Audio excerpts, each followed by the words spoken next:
नमस्कार। आज 10 सितंबर 2025 और भारतीय शेयर बाजार में आज काफी हलचल रही। जी हाँ।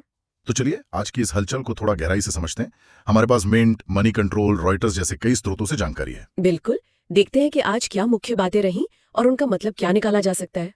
अच्छा, तो सबसे पहली बात, बाजार कुल मिलाकर बढ़ा है ना? हाँ, बढ़त तो दिखी है। सेंसेक्स और निफ्टी दोनों ही हरे निशान में बंद हुए, लेकिन ये कहना भी सही होगा कि दिन भर काफी उतार चढ़ाव था और कुछ बाहरी चिंताएं भी थीं। तो एक तरह से मिला जुला दिन था, मौके भी थे, जोखिम भी साथ साथ। चलिए आंकड़ों से शुरू करते हैं। बीएसई सेंसेक्स कहाँ बंद हुआ? करीब 324 अंक ऊपर। हाँ, 324 अंक, यानी लगभग 0.40% की बढ़त 81,425.15 पर बंद हुआ। और निफ्टी 50 में भी अच्छी बढ़त थी, 105 अंक ऊपर, मतलब 0.42% बढ़कर 24,973.10 पर। और क्या ये बढ़त सिर्फ बड़ी कंपनियों तक ही थी या छोटे मंझोले शेयरों ने भी साथ दिया? नहीं, ये ही अच्छी बात थी आज। ये बढ़त सिर्फ बड़े शेयरों तक सीमित नहीं थी। मिड कैप इंडेक्स को देखें तो वो करीब 0.84% ऊपर था। अच्छा। और स्मॉल कैप इंडेक्स भी, वो लगभग 0.72% ऊपर था। तो इससे लगता है कि निवेशकों का भरोसा मतलब बाजार में फैला हुआ था। हाँ, ये तो अच्छा संकेत है। अब जरा सेक्टरों पर नजर डालें। आज कौन से सेक्टर हीरो रहे? आज तो आईटी का दिन था साफ तौर पर। निफ्टी आईटी इंडेक्स करीब 2.6% उछला। 2.6%, काफी ज्यादा है। हाँ, और इसके साथ ही पीएसयू बैंक यानी सरकारी बैंक, उनमें भी अच्छी तेजी थी, करीब 2.1%। और रियलिटी सेक्टर भी, वो करीब 1.1% ऊपर था। आईटी में इतनी तेजी, क्या वजह हो सकती है? वो अमेरिका के साथ व्यापार वाली खबरें? हाँ, ये एक वजह हो सकती है। अक्सर जब थोड़ी वैश्विक अनिश्चितता होती है तो आईटी जैसे सेक्टर, जिनकी कमाई एक्सपोर्ट से ज्यादा है, उन्हें थोड़ा सुरक्षित माना जाता है। और व्यापार वार्ता की सकारात्मक खबरों से भी शायद सहारा मिला।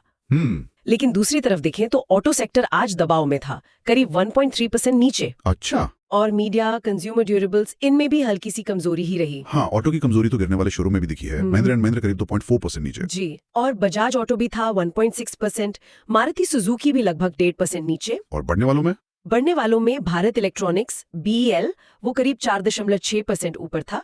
और आईटी से विप्रो और एचसीएल टेक, दोनों में करीब 2.6% की बढ़त थी। तो ऑटो शोरूम में ये गिरावट, क्या ये मुनाफा वसूली है? बिल्कुल, ऐसा लग रहा है कि दिन के दौरान जो मुनाफा वसूली हुई, उसका असर ऑटो पर ज्यादा दिखा। दिन के दौरान की हलचल की बात करें तो सुबह तेजी से खुलने के बाद सेंसेक्स कुछ फिसला भी था, करीब 300 अंक। हाँ बिल्कुल, सुबह तेजी थी, लेकिन फिर ऊपरी स्तरों से बिकवाली आई और सेंसेक्स करीब 300 अंक नीचे आ गया था। इसके पीछे क्या कारण थे? दो मुख्य बातें लग रही हैं। एक तो वही मुनाफा वसूली, जिन्होंने नीचे खरीदा था उन्होंने ऊपर बेचा, खासकर ऑटो शेयरों में शायद ऐसा हुआ। और दूसरा वो अमेरिका से आने वाली खबरें, ट्रंप के वो बयान जिसमें उन्होंने बहुत ज्यादा टैरिफ लगाने के संकेत दिए, उससे बाजार का मूड थोड़ा बिगड़ा।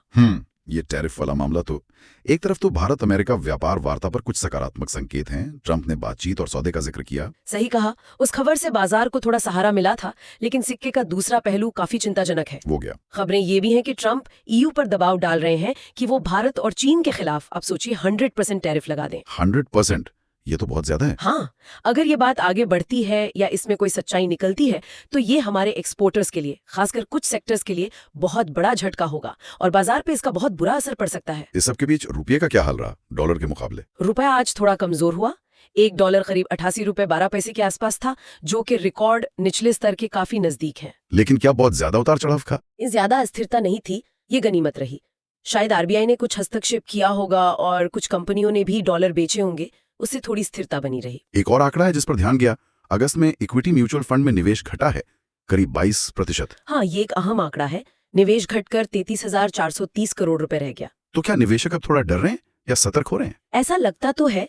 ये गिरावट शायद यही दिखाती है कि निवेशक मौजूदा वैश्विक माहौल, खासकर ये टैरिफ वाली चिंताओं को देखते हुए थोड़ा जोखिम कम लेना चाह रहे हैं। और पैसा कहाँ जा रहा है फिर? रुझान थोड़ा सुरक्षित मानी जाने वाली चीजों जैसे गोल्ड, ETF वगैरह की तरफ बढ़ता दिख रहा है। तो अगर आज के पूरे दिन का सार निकालें, क्या कहेंगे, सकारात्मक क्या रहा? सकारात्मक देखें तो अमेरिका के साथ व्यापार पर थोड़ी उम्मीद बनी। आईटी, पीएसयू बैंक, रियलिटी जैसे सेक्टर मजबूत थे और मिड स्मॉल कैप की भागीदारी भी अच्छी थी। रुपए में भी ज्यादा उठापटक नहीं हुई। लेकिन चुनौतियां और जोखिम में सबसे बड़ा तो वही ट्रंप का 100% टैरिफ वाला बयान है। ऑटो सेक्टर की कमजोरी, दिन में हुई मुनाफा वसूली और म्यूचुअल फंड निवेश में कमी, ये सब चिंता के संकेत हैं। व्यापार तनाव बढ़ने का डर साफ दिख रहा है। तो मतलब आज बाजार भले ही ऊपर बंद हुआ, लेकिन आगे के लिए, खासकर अमेरिका से आने वाले संकेतों और इस टैरिफ के मुद्दे पर बहुत कड़ी नजर रखनी होगी। बिल्कुल, ये आने वाले दिनों में बाजार की दिशा तय कर सकता है। सही कहा। और यहाँ एक सवाल सोचने वाला है, अगर ये 100% टैरिफ वाली धमकी किसी भी रूप में हकीकत बनती है तो हमारी अर्थव्यवस्था और बाजार की किन खास हिस्सों पर इसका सबसे गहरा और फौरी असर पड़ेगा? ये महत्वपूर्ण सवाल है। और निवेशकों को फिर अपनी रणनीति में क्या बदलाव करने पड़ सकते हैं, इस पर विचार करना जरूरी होगा।